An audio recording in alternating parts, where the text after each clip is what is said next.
Whether you're picking and grinning or just picking or just grinning, grab a drink, pull up a seat. It's time for Roots Music Rambler. Turn it up.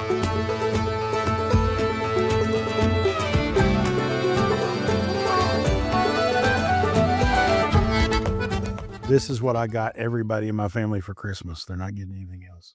They are going to be walking billboards for Appalachian Echoes. There you go. That's a good way to start the show. Yeah. Heck Consider the show started. Hi. Hey, what's happening? So what are your New Year's plans? What do you got cooking here in the next New few Year's? days? Yeah. New Year's. Nothing. You're not going out to, hobnob and drink and Nathan Graham and this, that, and the other? Yeah. No, not yet. I mean, Okay. if somebody local announces something, maybe, but we don't really like to go out on New Year's Eve. I've always said it's amateur night. Yeah. And then anything that we would want to do, we would need to drive. Yeah. And it is not the night to be driving, and Ubers and taxis are either impossible to find or ridiculously expensive. So we just usually stay home. Yeah. And it's fine by me, and we're asleep before midnight. There you go. Yeah. So honestly, I see the same sort of thing happening this year. That's middle age for you. I'm there too. Right. I won't be going out. The WFPK is the public station here in town is actually having a nice little 20th anniversary show for Matt Anthony, one of the show hosts, and they're doing a thing in the lobby of the Palace, which is the big nice theater, a couple of doors down from the radio station. And I may make an appearance there, but it'll be very early in the evening, and I won't be staying out late. I do have a funny story though about New Year's Eve. Okay. I think it's a funny story.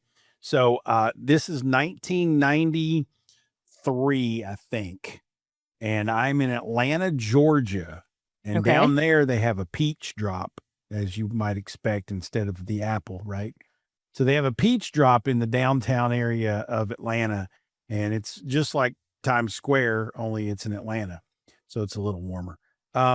But I'm there with the Morehead State University women's basketball team. So we were playing maybe Georgia State or Georgia Tech or something for some sort of tournament. And so we were Georgia Southern. That's where we were, Georgia Southern, but we went to Atlanta for New Year's Eve before we came home or before we went to the tournament, one of the two. So anyway, those details don't matter. Nobody gives a shit. Anyway, so I'm with the women's basketball team at Morehead State. And mind you, in 1993, I would have been a sophomore in college at Morehead State. I was a student assistant in the sports information department, which is the place that kept the stats and did the media guides and publicity for the sports teams. So I'm on this trip to basically keep the scorebook and the stats and whatnot for the basketball team. So it's me and 27 women in downtown Atlanta for the peach drop on New Year's. And so we're standing there, we're watching the peach drop, and they're counting down the 10, 9, 8, 7 thing. And somebody, I don't know who it was, said, who you gonna kiss? Who you gonna kiss? And they certainly they weren't talking to me, because none of them liked to give me the time of day because I was the stat geek dude, and nobody wanted to talk to me. So the senior all-star, all-conference center on the basketball team that year was a gal named Bev Smith, and Bev Smith was a hell of a basketball player. She was also the kind of woman that if you pissed her off, you were afraid she would break you in half. She brought it. Like, she was big, strong, and whatnot. So we get down to 3, 2, 1, and Bev Smith grabs me and kisses me as the peach drops in Atlanta. And of course, the whole team's seeing this, and they're just guffawing and laughing and pointing.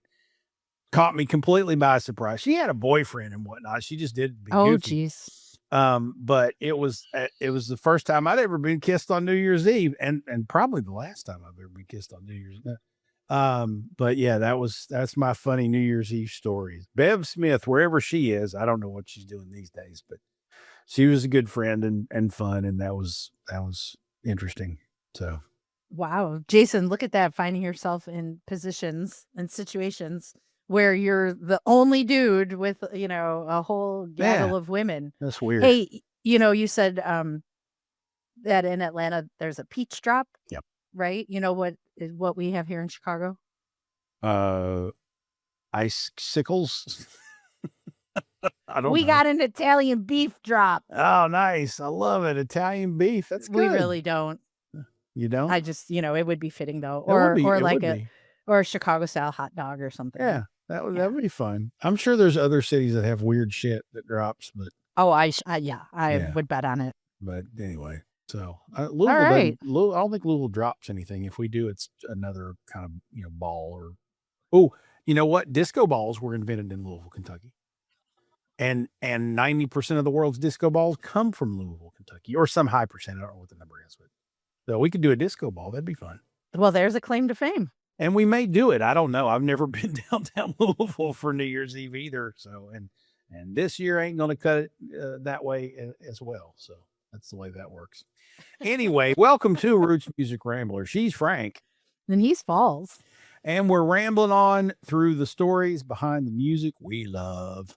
And since it's, Christmas weekend and we've got a bit of a special show for you this week, I guess you can consider it a little year-end holiday gift. That's right, indeed. Since this is the last show of 2025, we thought we'd spend some time talking today about our favorite songs, artists, shows, and such for the year. But we also have a special treat in the way of a couple of guests for the final episode of 2025 as well.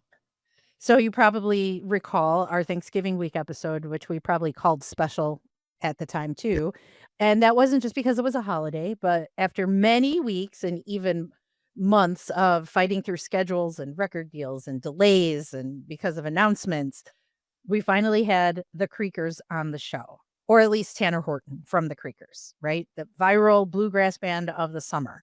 Well, for our holiday show this week, we've got 2 more Creekers for you. And I know Falls was tickled. That's right. That's right. So if you follow me on the socials, you probably know that a few weeks back, it was actually Thanksgiving weekend, the weekend that the Tanner Horton episode came out. I went to see the Creekers with my pal, Oliver Sayani, who opened up for them at Zanzibar, which is a great little bar and music venue here in Louisville.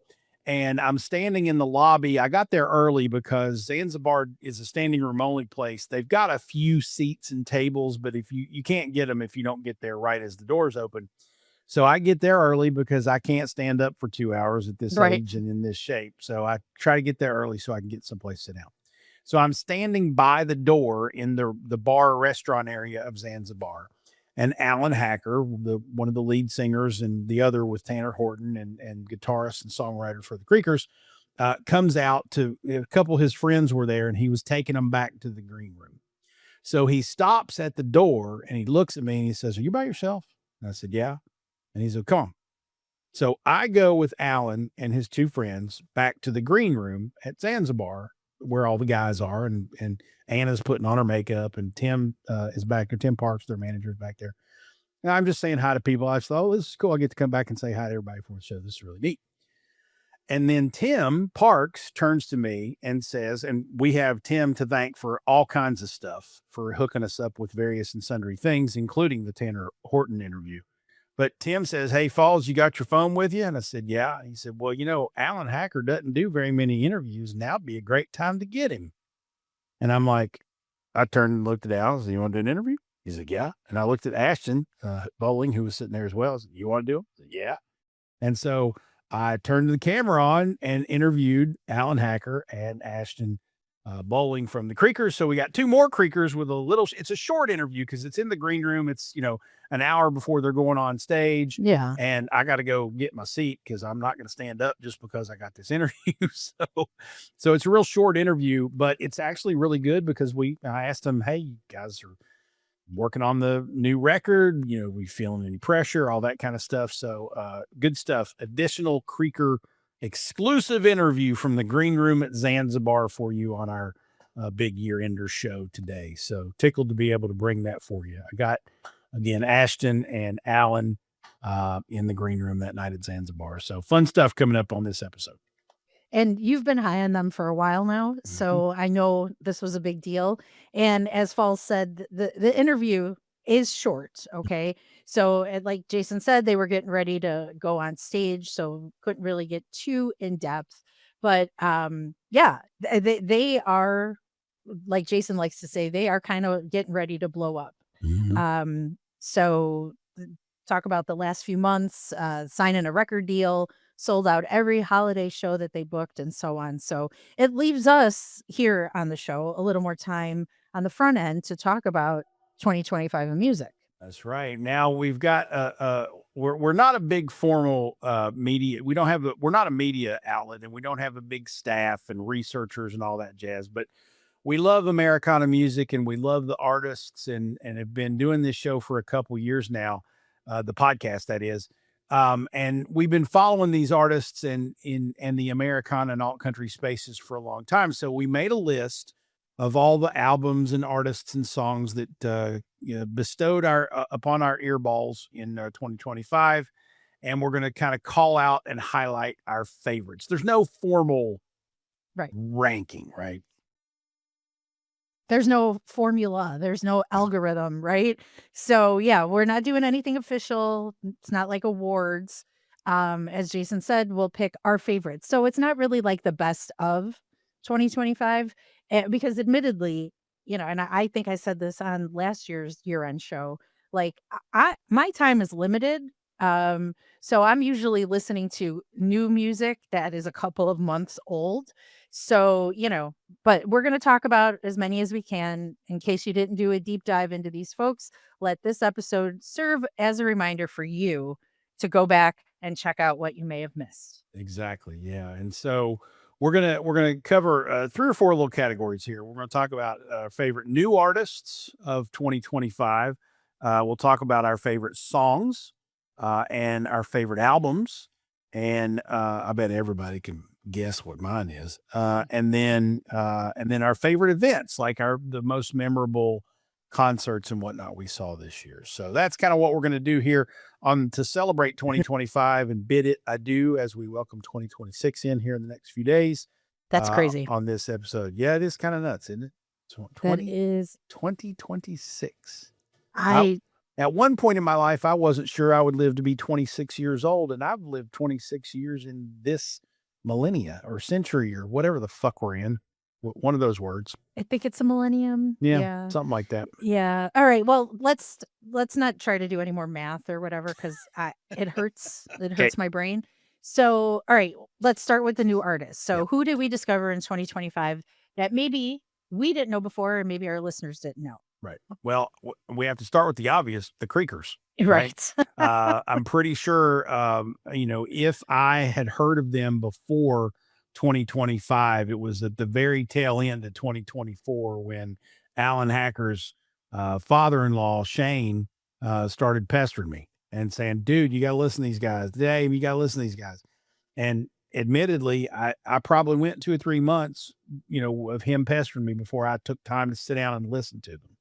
And so I was a little slow on the uptick, but fortunately I got in on kind of the front end before they really blew up. Yeah. But the Creekers definitely are one band that I know I discovered and we discovered in 2025. That's for sure. If we go back and think of some of the folks that we've had on the show, Ramona and the Holy Smokes. I mean, the album that is out now is their debut album. And they've actually been climbing the Americana charts with that thing, not just the alt country. We talked about the alt country charts when we interviewed Ramona, but they've actually appeared on the AMA charts in the last few weeks too. So that's another one. Bill Taylor and the Appalachian Heatrons, right? They exploded on America's Got Talent this summer, and we had Bill and Joe on the show as well. Cait Justice, my homegirl from Pikeville, Kentucky. We had her on the show. Her album Angel Teeth came out in February, maybe. So that's another one. Your boys at Del Roscoe. Oh yeah. We love talking to them. Yes. And that album is their first studio album, I believe. So there's a bunch more. I mean, Abby Hamilton is somebody I've been high on lately. She's from Lexington, Kentucky. We haven't talked about her a lot on the show, but I'm trying to get her on the show. She opened up for the local Honeys here in Louisville not too long ago. We have an episode. By the time this drops, we will have already published our episode, I believe, with Emily Jamerson. And Yes. so she emerged, at least in my field of vision, in 2025. She's been around for a little while. Nicholas Jamerson's younger sister. Who else do we have? Corduroy Brown. We had Corduroy Brown. Yep. had Corduroy Brown on the show. Yep. What are some of yours? Who are some that you can think of that we saw this year? Well, you mentioned Ramona and the Holy Smokes, so they're one of my new favorites of 2025, along with Del Roscoe. That was one of those situations where I got an email from their PR, and which, if you know how that stuff works, it's not unusual to get dozens of emails a day, right? And what drew me to the email from their PR was the subject, or the little bit of the blurb in the email that listed them as gothic, indie, Americana. And I was like, okay, I'm What's this? intrigued. Yeah. So I read the email and then I listened to them and I'm like, what? Yeah. How have we not known about them before? So definitely one of my favorites. And the other one, and this band was my pick in the grin a few episodes back, is Snowcaps. So while the members of the band are not quote unquote new, this iteration is new, right? So Snowcaps is Katie from Waxahachie and her sister. And they put out this album, which was a surprise. It dropped on Halloween. And one of the songs randomly came up like on my Spotify. And I was like, what in God's name? So I've been obsessed ever since. So those are my top 3 new ones of the year. Couple others I thought of. I saw Medium Build open for Joy Coon at the Ryman this year, and he is fantastic. If you haven't seen Medium Build yet, check him out. And then also Joshua Sloan has come into my field of vision in the last couple of months. He's from Paintsville, Kentucky, the same place where Chris Stapleton's from. Tyler Childers also lived in and around Paintsville for a while. So another interesting singer-songwriter talent coming out of that same neck of the woods. He's got a new album out that's really, really good. The other one that I thought of, I had not heard of Jesse Wells before this year, not the fiddle player for Tyler Childers, the singer-songwriter Jesse Wells, who's kind of the protest guy. I had not heard of him until probably this past summer, and he has just kind of blown up. So, I mean, he might be across the entire Americana space. He might be the new artist of the year, I would think. Although he's been around a couple of years, just hadn't quite blown up as big as he has this year. And then the last one, back in April, and I'm still sad over Raul Malo's passing. So this has been top of mind for me the last few days. But when I saw Raul Malo and the Mavericks open up for Dwight Yoakam, I had this surprise opener of Jason Scott and the High Heat. They were on the bill that night, but they weren't listed. They were playing as I walked in, and I was like, oh my God, who are these guys? They're great. And Jason Scott and the High Heat are starting to get, I think I mentioned this a couple episodes ago, they're starting to get, I'm hearing their name a lot. And they're starting to populate some of the festival rosters and things like that. I think I likened them the last time I talked about them to a Silverado or a Bottle Rockets. They had that kind of like honky tonky fun, sort of attitude and sound. And so that's a pretty healthy list of new artists for 2025. I'll say. If you had to pick one out of all that as like artist of the year, if you were going to pick one, who would it be? Artist of the year, like in my little world? Sure. Or whatever, however you want to qualify that. I got to go with Del Roscoe. Okay. I really, really, really like their music. I like their style. I like their vibe. I like their artistry. They're so like each one of them is so talented, and not just in a musical sense. Yep. And so I envy people like that, but I also respect them and appreciate the art that they produce. So they would have to be my pick. Sure. So it's really hard for me to pick one because if I don't pick the Creekers, they're going to be up my butt. If I don't pick Bill Taylor and the Appalachian Heathens, they're going to be up my butt. Well, and then you're not doing your Appalachian homies any good, right? That's true. And then I love Taylor Lansdale. He and I have become sort of text buddies. And so like there's so many great new artists on here. Like I am smitten with Emily Jamerson. There's so many different ways to do this, but I think you gotta take in, if you take in the universal success and the reach and all that kind of stuff of everything that's happened this year, it's hard to not think the Creekers are not the artist, the new artist of the year in my mind. When you blow up on TikTok with a soundbite rather organically, that says a lot about people responding to your music. And so I would probably put the Creekers at the top of that list. And I'm sorry, Bill and Taylor and well, that's not Emily. Surprising, and it totally tracks. It does. And I'm sure the others that you mentioned that you've just apologized to, they'll cut you some slack. I'm sure they'll understand. Well, and I didn't even mention Cait Justice, who I've probably listened to as much, if not more, than anybody else on this list this year. In fact, I saw my Spotify Wrapped the other day. Yeah. And she was, I think, the 4th most listened to artist of the year for me, which is saying something because I listened to several people like over and over again. So, I mean, I'm biased as hell because she's a Pikeville girl, but at the same time, she's got good stuff. She actually did a really nice interview on WFPK with Laura Shine here not too long ago in Louisville, which is really nice. So she's still, climbing the ladder, as it were, in the music world. Good stuff. All right, let's move on to the best songs of 2025. And I think we need to pick out our top 5 here because, I mean, picking one, well, there's one that's going to be the song of the year across all songs and might be the best song ever written, in my opinion. If it doesn't win the fucking Grammy, I'm going to be pissed. But nonetheless, let's talk about the best songs. We didn't talk about this ahead of time. So while I don't know for sure which song you're referencing, you do. I think I have a pretty good idea. Yeah, you do. You absolutely and I'm pretty sure it's on my list too. In fact, I will tell you this, my buddy Tom Webster, and I've mentioned him on the show before, he is like the foremost expert in the world on podcasting. In fact, he is the partner in Sounds Profitable, which is the sort of podcasting industry trade body, right? Okay. He's a big deal in the podcast world, and he happens to be a friend of mine from our old speaking circuit social marketing days.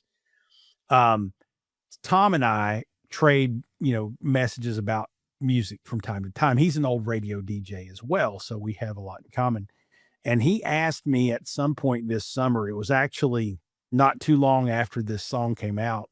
He said, "So what are your top 10 songs of all time?" And I gave him the list, and this song was, I said, this is my number 1 song of all time in the history of music by far. Like, wow. There's a big gap between it and the next thing that I like. So that's how. Should we just go ahead and name the song, or are we going to make everybody wait? Well, are we gonna save it for last? We go ahead and do it. It's obvious. I mean, if you don't know, should we say it you don't together? Listen to this show. Right. on the count of 3. You ready? 3. 1, 2, 3. Biting list. Yeah, exactly. I knew it. Yeah. It's so good. It is so good. Complete. It's so clever. Yeah. It's so clever, and it's just hilarious. And like, who would ever have a thought like that? Like, if I were to ever get rabies, I'm coming for you, exactly. motherfucker. Just like TTC. Oh my goodness. Oh, and for those who may not know, and if you're listening to the show and you don't know that song, well then welcome. But welcome back from your coma. Right. Biting List by the one and only Tyler Childers. Oh yeah. He could write a song like that. And it is, and I feel rather justified because it is nominated for Country Song of the Year for the Grammys, which, if you think it's a novelty, goofy song, it's fucking nominated for a Grammy. Yeah. And the other songs nominated for Grammys, a couple of them are like, I haven't even fucking heard that song. So, Well, I'm sure there's a whole group of people too who are saying, "What's this Biden list shit?" that's Like, true. who's this Tyler Childers? And I don't know why I just gave them that Southern accent That's thing. okay. I don't know. That's okay. It's just a default, I guess. It's But fine. anyway, Well, Biden List is so big that my mother even said, "Have you heard this Tyler Childers song, Biden List? It's hysterical." I'm like, oh damn, yeah. My mom even said that. And all she does nice. is watch political shit on TV. So, Oh no, oh god, no. Okay, all right. all right. So, What all else right. we got? Well, okay. I'll go ahead and do my top 5, and I have not counted out 5 songs here. So I have a list in front of me of the songs released this year. And I'm very quickly going to browse here and say, okay, Biden List is number 1. The other 4 that I would put on my top 5 list, I'm going to go with Gild the Lily by Billy Strings. Okay, is that 2025? It is. The album came out, I think, at the end of 2024, but Gild the Lily made the top 40 charts in 2025. Okay. So it got its publicity there. Because I know we talked about that album last year. Right. So okay, I'm going to go with Gild the Lily. I'm also going to, I think Oneida by Tyler Childers is in my top 5 as well. I've been singing that song over and over in my head for months now. I think you got to put Tennessee by the Creekers on there. I mean, it blew up and made the Creekers kind of what they are in terms of exposure. So I would put that on there. That's 3. Is that 3 or 4? No, that's 4. Biden List. Gild the Lily, Biden List, Oneida, and Tennessee. Okay. And so if I'm going to do a number 5, golly, that's tough because there's like a 18-way tie for 5th. And I'm looking at a bunch of releases from this year that are really, really good. I'm going to go with Ancient Light. I'm with her. I love Sarah Jaraz. And I know. the 3 of them together, Sarah Watson and Aoife Donovan. It's a good song. I think that song was also nominated for either Song of the Year or Americana Song of the Year or whatever. Okay. It was nominated in some category. And I mean, Sarah Jaraz does something and she gets a Grammy for it. So, that's how that works. So that's what I would say. Those are my 5. Okay. What are your 5 songs of the year? Do I include Biden List? Yeah, absolutely. All right. So that's one of the 5. And while we're talking about that song and Tyler, just want to point out that Oneida isn't really like a new song. I've seen Tyler perform it a couple of times, like in the, years past. But it's the first time he recorded it on an album. Right. So, just for those of you out there who are keeping track and are sticklers about that sort of thing. All right. But anyway, Oneida, yes, I do love it, but it's not going to be one of my top 5. So in addition to Biden List, I'm going to have to go with Heathcliff by Snowcaps. Nice. That was the song that lured me in, and it's constantly in my head. Again, Del Roscoe, their song Westward. That makes me want to get in my car, roll down the windows, and just drive until I can't go no more. Really good sound. And then, so what is that? Biden List, Heathcliff, Westward. So that's 3. I got to go with Snappin' Turtle by S.G. Goodman. Ooh, great Makes one. me cry a little bit. And then, oh gosh, I got like a three-way tie going here for number 5.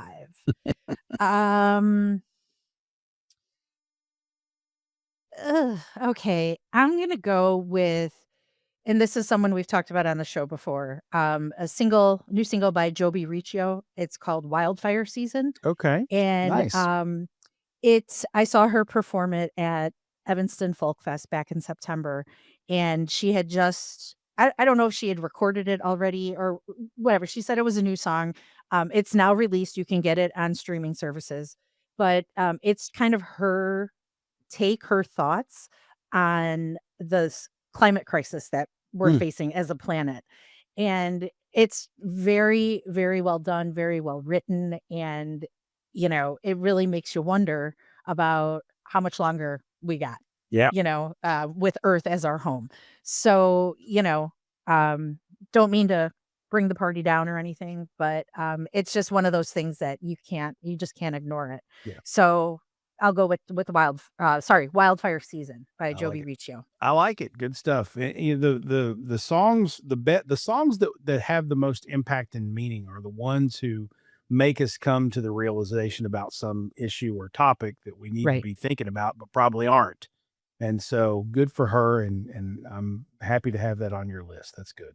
And I'm almost kind of kicking myself for not putting Snapping Turtle on mine. So Oh, if that's right. I got you. if I got if you. SG's watching, I'm sorry. She understands. She ain't gonna be mad at you Probably for not. including the Creekers and Tyler. Come on. Well, if you want to be a stickler about Onita not being a new song, I'll put Snapping Turtle on the list and move Onita down. But I will say that I was very cognizant of the fact that Onita had not been on an album before, because if by the logic that you think I was like, oh, he didn't know it's a new song. By that logic, I would have put Nose on the Grindstone on the list. Oh yeah, But no, Nose I'm on the not. Grindstone has been recorded before, so we're Right. all good. We're all good. No, I know you know. It's just I was just waiting, like, once this episode airs for the comments. Like, Oh, I well, was talking to the you know, needle dicks out there who were going to bitch right? about it. Like, Yeah, I was well, talking actually, exactly. Well, if you actually study and read your shit, well, I don't. right So fuck off. there we go. All right, so we got two more categories we're going to go through here on the big show: albums and concerts or events, and we'll go over those when we come back. Stay tuned. This is Roots Music Rambler.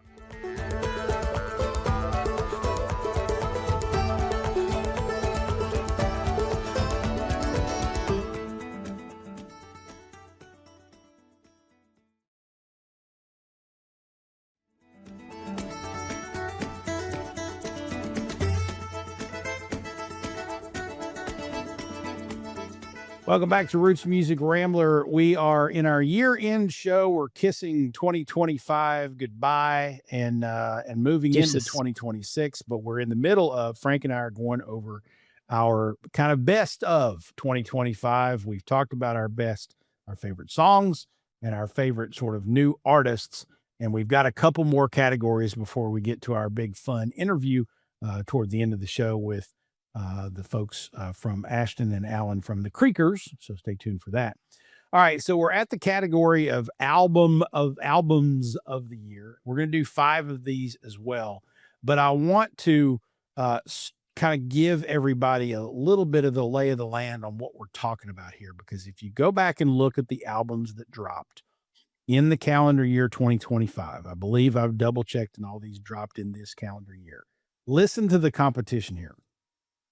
Lonesome Drifter and Dollar a Day from Charlie Crockett. 2 albums this year for him. Memories and Empties, Coulter Wall. It's relatively new, but it's very good. Foxes in the Snow, Jason Isbell. Snipe Hunter, Tyler Childers. Hard-Headed Woman, Marco Price. The Price of Admission, Turnpike Troubadours. Darling Blue, the Marcus King Band. Songbird, Waylon Jennings. Planning by the Signs, S.G. Goodman. Wild and Clear and Blue, I'm With Her. Bloom, Larkin Poe.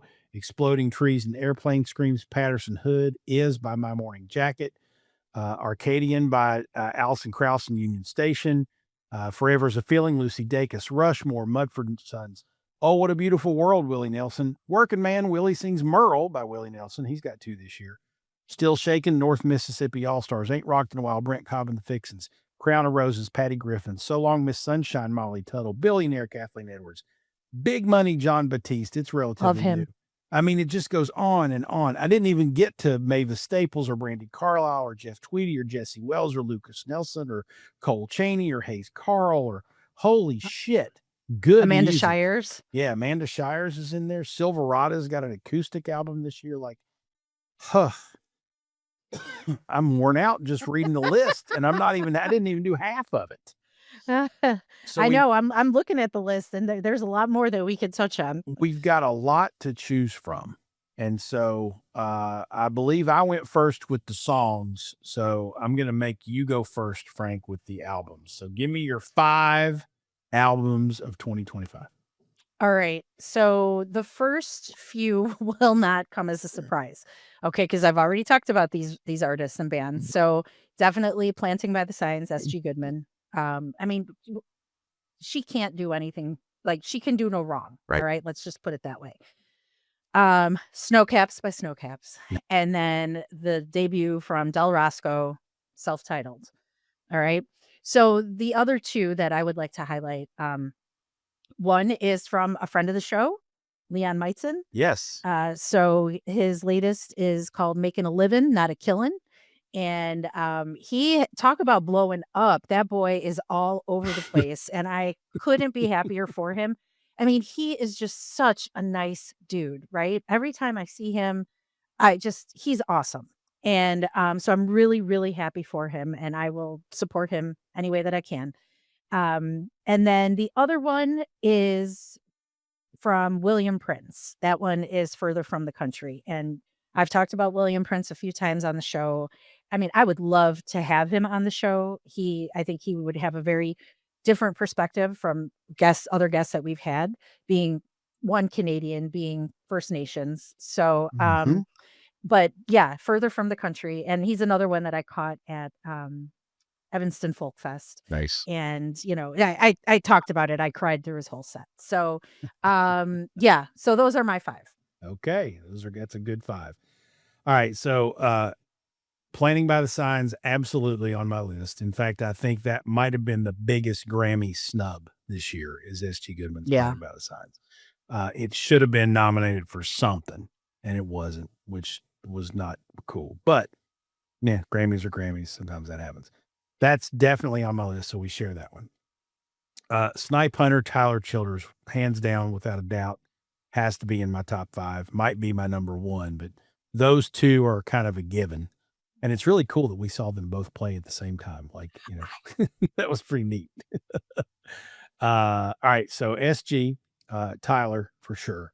I'm going to go, the other 3 are kind of a toss up because again, I've got 6 or 7 here that I could throw in there and be perfectly content with. But I am going to throw one at people that you probably haven't heard of and don't know about because they put it out on Spotify. And they actually didn't call the album finished. They just kept adding singles to it. And then they said on their website and whatnot, when we get finished with it, we'll press it and make it an album and you can order it, which I did, of course. And that's Texas 42 by Silverado. Oh, and yeah. Basically, they've gone back in their catalog and recorded a bunch of their stuff acoustically. And it's a different vibe than their normal live show or their recorded albums. I think it definitely deserves to be on a top 5 list. So if it's not on anybody else's, I'm putting it on mine because I think it's fantastic. I love Silverado anyway. All right.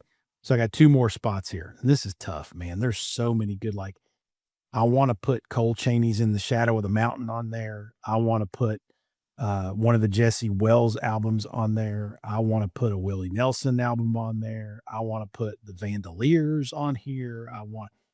Jesus, there's so many good albums this year, but I got 2 more to go. So the first one that I'm going to put on there is We're Only Human by Hayes Carll.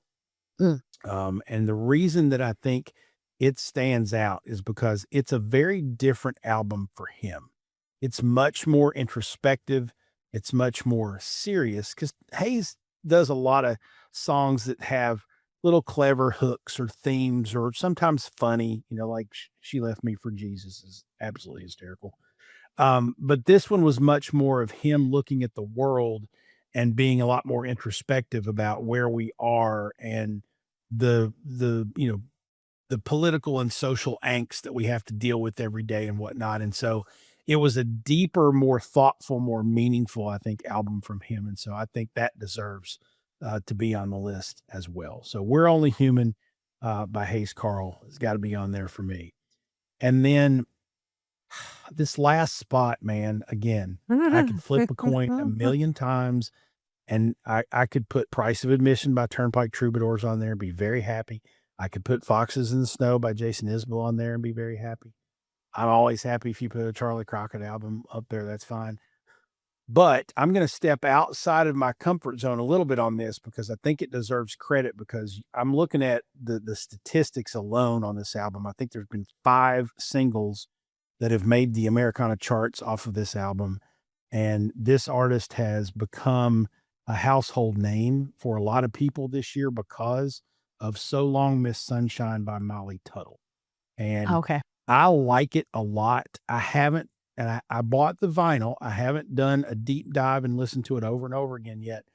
But there's not a song on that album that I went, they're all good. And Molly Tuttle has started to fine tune her sound and really become consistent. And she just recently got engaged to Catch Secor, by the way. I saw that. I didn't even know they were dating. Not that I would have any reason to know that, but that was pretty cool. But yeah, I think So Long Miss Sunshine is in the Americana Music Association vernacular, I think is definitely a candidate for Album of the Year. I think if you're looking at it through that AMA perspective, Snipe Hunter might be on there, might not, because they may consider Tyler mainstream country, even though he's not really. But Snipe Hunter would be on there. So Long Miss Sunshine would probably be on there. I think they would probably put Hayes Carll's album on there. And there was one other that I was thinking would be like a no-brainer for the AMA to put on there, and I don't know where. Oh, Foxes in the Snow, Jason Isbell. I mean, he's kind of a shoe-in for that award every year almost. But yeah, those are my 5. I think that's a solid 5 for me. So. Yeah. But again, nice. Take the 4 and 5 spots, flip a coin, put any of these other ones on. I mean, we got a new Waylon Jennings album this year. I know. And it's really good. So it's just crazy. We have it's been a really good year for music. So, well, and then it's been a really good year too for like our guests, our past guests, right? Like Magnolia Boulevard, they've got a full length album out. Yep. They've got vinyl, right? I do. Yes. I have it. Right. Okay. Well, I said it and then I second guessed myself. So yes. I got it. Yeah. And, so that makes me really happy. Los Gallos are in the studio now. So hopefully there's going to be a new album from them. So all those guests too, that we should probably mention that they are what helps keep our show going. That's true. And so hopefully, or maybe next year, some of them, their new releases will be on our year-end lists. That's true. One that I thought of as we were talking there, Nicholas Jamerson's The Narrow Way album is so really good. And it's not going to get as much national attention just because he's a small indie artist, even though people know who he is because he's one of the 2 guys in Sunday Best. But The Narrow Way is a really good album. And by the way, if you haven't heard the duet with him and his sister called Sunday Dinners, oh my God, it's so good. And it's one of those that'll probably choke you up. It'll make you cry. It'll make you laugh. All right, I'm writing that down. Especially if you have that sort of, and it doesn't have to be Appalachian, but if you have a family that operates like a lot of Appalachian families do, where, hey, we always eat Sunday dinners together, whether we hate each other or not, that song is going to bring out some feels.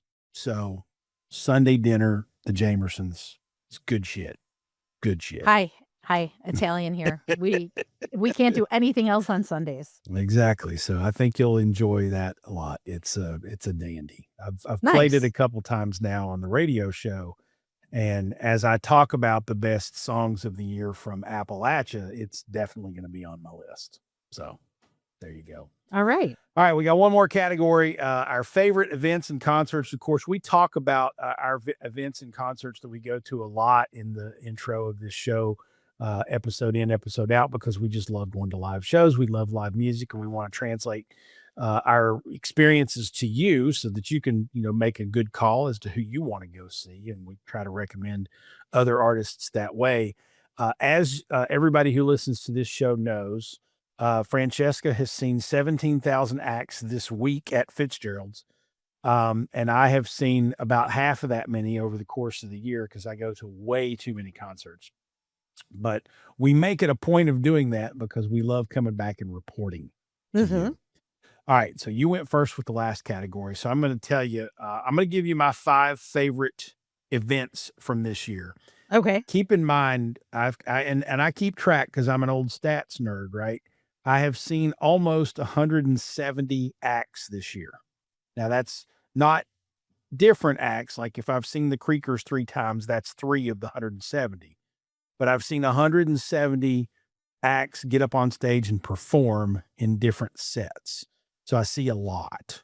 That's probably an insane amount for most people.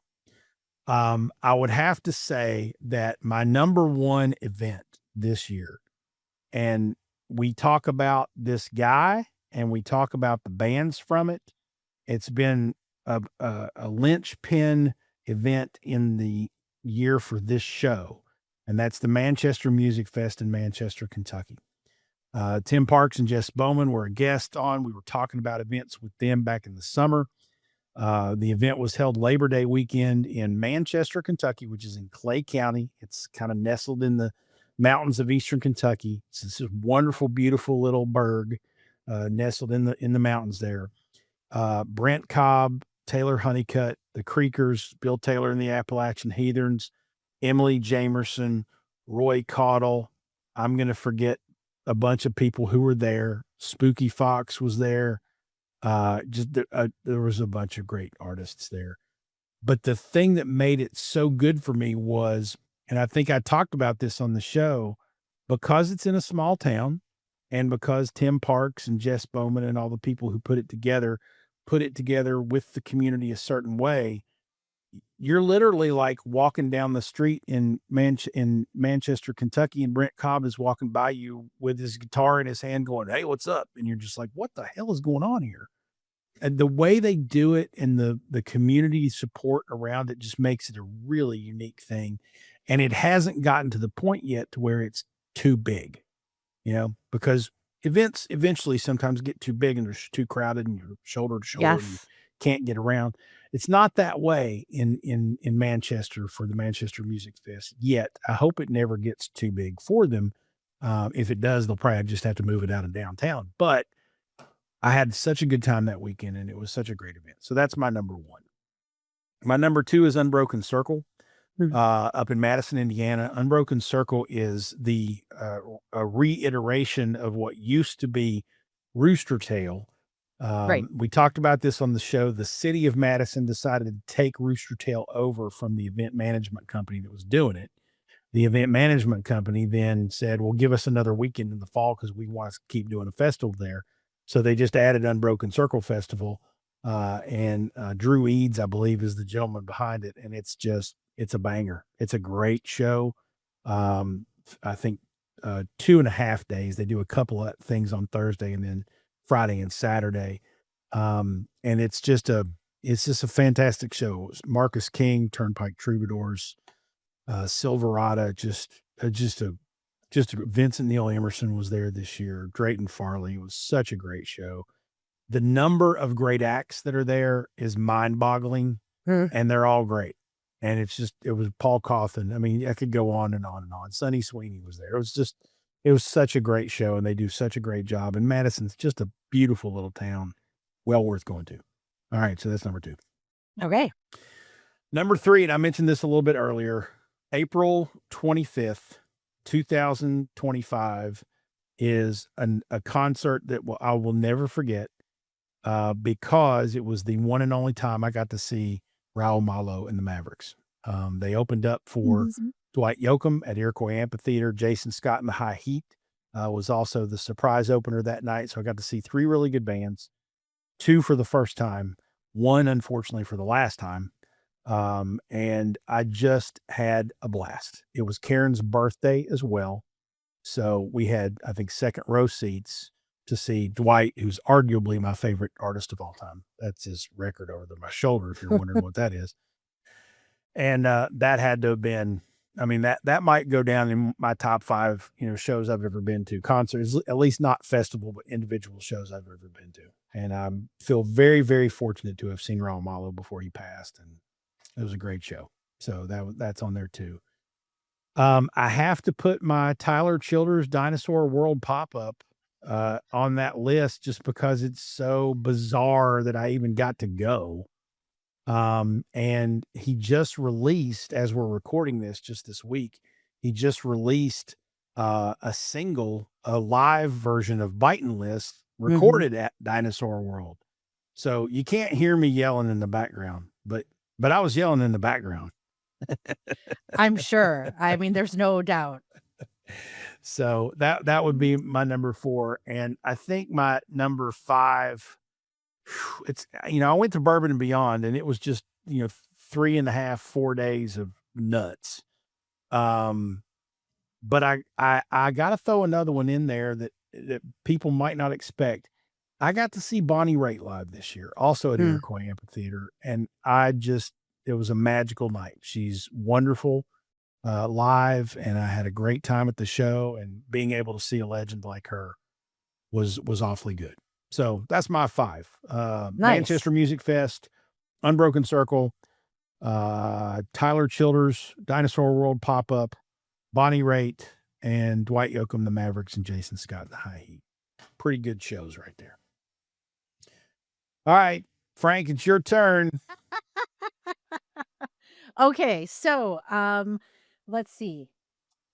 Well, you already kind of made a dig at me for all the time I spend at Fitzgerald's. So I have to mention American Music Festival that takes place at Fitzgerald's every year. It's a good one. I mean, it's just like my friend Lindsay used to call it the most wonderful time of the year, and she wasn't wrong. So just 4 days, like you said about Bourbon and Beyond, of good music, and it kind of has that same feel you described at Manchester Music Festival, where the artists are kind of mingling, and you can look over, you're watching one band, and the band that's playing later, they've already played, they're there watching their counterparts on stage, and it's just a really great vibe, and I've met so many people and made really good friends just by attending that festival. So it's totally worth it for me. Along those same lines would be the Evanston Folk Festival. Yep. So 2 years running now. And just today that we're recording this, it was announced that there's a early bird sale for the 2-day passes for next year, for 2026. Nice. And there no lineups, no performers have been announced, but I don't care. I'm still going to buy the ticket, the 2-day pass, because whoever ends up playing is going to be fantastic. Sure. And probably a bunch that I would go see anyway. Yep. So those 3, no, that was only 2, right? Yeah, that was 2. American Music Fest and Evanston Folk Fest. Okay. And then kind of sticking with that, the small festival, especially the vibe that you described at Manchester, would be Crossroads Acoustic Festival in Seymour, Indiana. So we went to that in April of this year, and it was just, a little town, John Mellencamp's hometown. Yep. And just great acts playing, all acoustic. We saw Leon Meitzen. We saw Nice. Magnolia Boulevard, Ben Chapman, Meg McCree, so a lot of people that we've talked to that we know that we're huge fans of. And I've been checking their website and socials, and I think the lineup is going to be announced early in January. So Nice. another one. I'm sure that the lineup will be stellar once again. Yes. And then I have to mention the 3-night run with Drive By Truckers over the summer. Boy, I think I'm still exhausted from that. But I mean, yes, it was great. Drive By Truckers, obviously one of our favorites. But the fact that I got to go 2 nights with my son, and he, played guitar with Deer Tick. Yeah. And then he was walking out. He's like, "Hey, that's Mike Cooley," and it stopped. And then Mike Cooley stopped and talked to him and took pictures. And, Sweet. it was just, I mean, of course, the music was outstanding. The company was great. But that whole experience, like those core memories that my son and I got to make together, and Tom, just can't be beat. Yeah. So I also have to mention then the shows that I went to with Lucia. So she got to see Sunvolt for the first time with me. Nice. So, that's my favorite band in the whole world. So that was special that she got to experience it with me. And then I got to see her favorite band. Well, this is kind of on the down low, because we talked too about how Wilbur from Lovejoy was canceled because of some allegations. So she's really like, she doesn't want a whole lot of people to know that she still listens to Lovejoy and that she went to see them live. But oh well, too bad. I just let the world know. But we got to see them together again. That was my 3rd time seeing Lovejoy. Yeah. But they're great. I enjoy their shows. I enjoy their music. So those were probably the highlights for me for Well, 2025. reassure Lucia and let her know that our generation has Ryan Adams. So it happens and it'll be fine. Right, exactly. And that's exactly what I explained to her when the news of these allegations against Wilbur first were made public.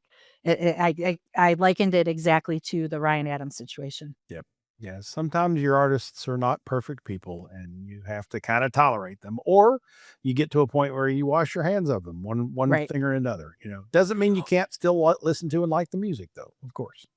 Can I do like an honorable mention? Absolutely. Okay, simply because I mean, as great musically as 2025 was, personally, I dealt with loss. My friend Lindsay passed away, so I have to say that one of the highlights, amidst the grief and the sadness, was the memorial that I was able to put together with the help. I mean, basically, Riley Downs put it all together. Yeah. Riley Downs of the Acid Cowboys. She is the wife of Cody from Sparkle Carcass, who we also had on the show. But they played at the memorial along with our good friend Nathan Graham, Rachel Swain, and Rochelle Gordon. So, you know, like I said, even though it was the reason for that evening was not a happy one, it turned out to be so great. And I really felt the love and the care and the support from the artists that gave their time and their talent, and also from all the people who attended. So it really, really, really meant a lot to me. Well, absolutely. You're more than welcome to share that with us anytime, because I know how much that meant to you. And I know that a lot of people were very saddened by that. And I'm glad that you were able to help organize that and put it together. So good stuff. And that'll be a sad memory for 2025, but one that will make 2025 something we think about often. So there you go. So those are our best of for the year 2025. It's certainly been a fun year, and we can't wait to see what 2026 has to offer. So before we get into the interview, though, with the Creekers, we should probably let folks go get a drink, maybe get a towel. I don't know. Yeah, Yeah, get ready. that's a good idea. Yep, that's right. Our year-end bonus for you is coming up after the break. Ashton Bowling and Alan Hacker from the Creekers sat down with me backstage at one of their recent sold-out holiday shows. We're going to hear that interview next, folks. Don't go away. This is Roots Music Rambler.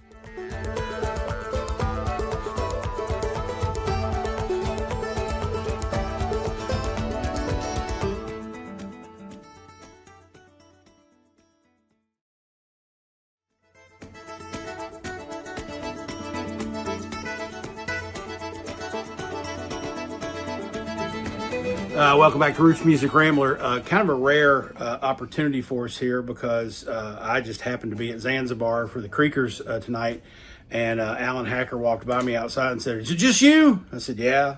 He said, "Come on." So I'm in the green room with Ashton and Alan Hacker from the Creekers. What's up, guys? How y'all doing?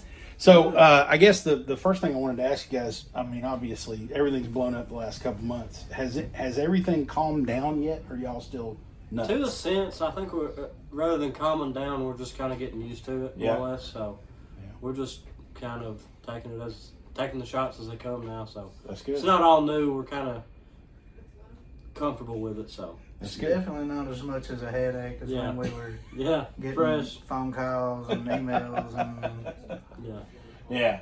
Now, you guys did this sort of winter holiday thing, and I think it was 6 or 7 dates or something. All of them sold out. Yeah. Like almost in a couple of hours at every place. What's that? I mean, what's that like to know? You're not only do you get the record contract, not only do you get the followers and all that stuff, but now it's where the rubber meets the road. Tickets go on sale, boom, they're gone. That's pretty cool. That means a lot to us, for sure. I mean, it just shows us how much support we have behind us, which is very just pleasing to me. I mean, just you can get all this stuff in your life, but people may not like to listen to you, and doing this and then selling out in minutes and hours and whatnot just shows that the people really enjoy us and we enjoy doing this. So I wouldn't rather have any other job. Oh yeah, no doubt. I would like to have your job, but I can't play spoons, so I'm screwed there. Me neither, but I ain't never tried. Well, you can sing and play guitar and write songs, and I can't do any of that shit. Pressure. You guys got a record coming. I know you're going to be working on this record over the next few months with Warner and all that kind of stuff, but are you feeling any pressure to perform now, or is it just, hey man, I'm just doing what I'm doing? I mean, for me, really personally, like I felt like a lot of pressure was lifted after we finally signed and figured out what we wanted to do. And we got a good team behind us, and I couldn't ask for nothing else. That's cool. What about you, Ashton? I mean, now I think for me it's just go on and do what we do, and just give them what they want. I mean, like he said, pressure has been lifted since we made the choices and whatnot, and like he said, we have a great team, and I trust them with all my heart. So that's cool. All right, what else you want to say to the peoples out there in the listener land? I would say come to the shows and the holidays tour, but they're all sold out. So maybe the next tour. You snooze, you lose. When the next tickets go on sale for the spring, buy the damn tickets. That's what we're saying, because they're going to go out, sell out pretty quick. Yep. So, what? Any insights into new songs coming? Anything on the percolating on the horizon there for us? They're there. They're They're there. They're there. They just ain't here yet. I'm there. They're not here. I'm sure the Warner people don't want me asking that damn question. But guys, thanks for inviting me backstage, and thanks for taking some time with us. No problem. Appreciate having you on. Thank you. All right, let's go to break with a Creeker song. God damn it! This is Roots Music Rambler.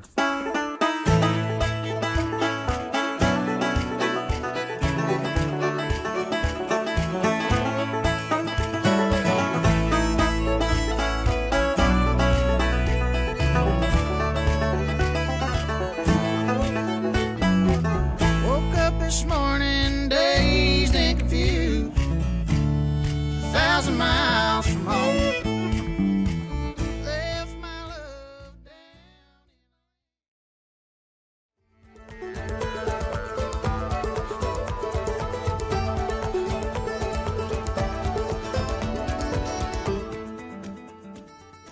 All right. Well, that was fun. It's neat that you got to go back in the green, back with them, right? Before the show. I think we're more used to hanging out afterwards, but that must have been pretty cool. Like you felt kind of special getting picked out.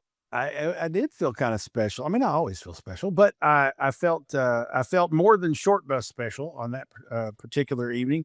And I got to give a lot of credit. I've mentioned Tim Parks a couple times on the episode today. He's the manager of the Creekers. He's also the organizer of the Manchester Music Fest, a great friend of the show, and in more ways than most people typically are. He's referred a lot of people to us. He's introduced me to a lot of people. Obviously, he and Jess Bowman made me feel incredibly welcome and gave me access to a lot of things that other people didn't have access to at the Manchester Music Fest. But he was instrumental in helping us get Tanner Horton on the show for Thanksgiving weekend, and certainly was right there to say, hey, here's Alan. He never does interviews. Get your damn phone out and interview him. So I did. So I got to give Tim a lot of credit. He's been a great friend and a great asset to us here on Roots Music Rambler. And then I also want to give a shout out to Alan Hacker's father-in-law. I've mentioned Shane Howard a couple times before. He's Shining Shane on the TikToks. And Shane is the guy who literally just started pestering the hell out of me about the Creekers. You got to listen to these guys. You got to have them on the show. And he was doing that long before anybody really knew who they were, at least on the scale that they do now. And Shane's been a good friend. It's been great to hang out with him at some of these shows. He was there as I was doing that interview in the green room as well. So I owe him a lot for staying on me about the Creekers, because I'm certainly thankful that he did, because now, they've been on the show twice. Three of them have been on the show. We're going to get Anna Blanton on here, and probably Scott, the banjo player, separately, just talk about themselves and their music at some point. So I guess Jagger would be the only one who I got to get him on here too. Jagger likes to sit in the background. He plays bass and does vocals and just chills. He's kind of chill guy in the background, but the cool cat. Yeah, he's the cool cat. But we'll get him on here at some point. So good stuff. It was a fun night, and I'm glad we got to share that interview with you. Very nice. So I guess I need to start stalking the artists at Fitzgerald's so I Oh. can get interviews maybe in the green room. Hell yeah, go crazy. Just take your phone and hit record and just go nuts. We'll make it work if you get somebody good and they want to talk. Absolutely. Do it. Yeah. I mean, I'm there enough. So, Oh, my goodness. Well, we know this episode's dropping on December 26th. So most of you are probably still enjoying family time and the holidays. So from Jason and me, from all of us to all of you, we want to say happy holidays, Merry Christmas, Happy Hanukkah, Merry Festivus, Happy Kwanzaa, all the things. Absolutely. We're a little over 2 years now into this thing, and we're tickled you're along on the ride with us. We'll save our picking the grinning picks for next time when we'll kick off 2026. Until then, be good or be good at it, y'all. Roots Music Rambler is a production of Falls and Partners, copyright 2025. Our theme music is Sheepskin and Beeswax by Gentacorum. Join us online at rootsmusicrambler.com and make sure you mash that subscribe or follow button so you remember to join us for the next hoedown and throwdown. She's Frank. And he's Falls. And whatever you do, kids, ramble on.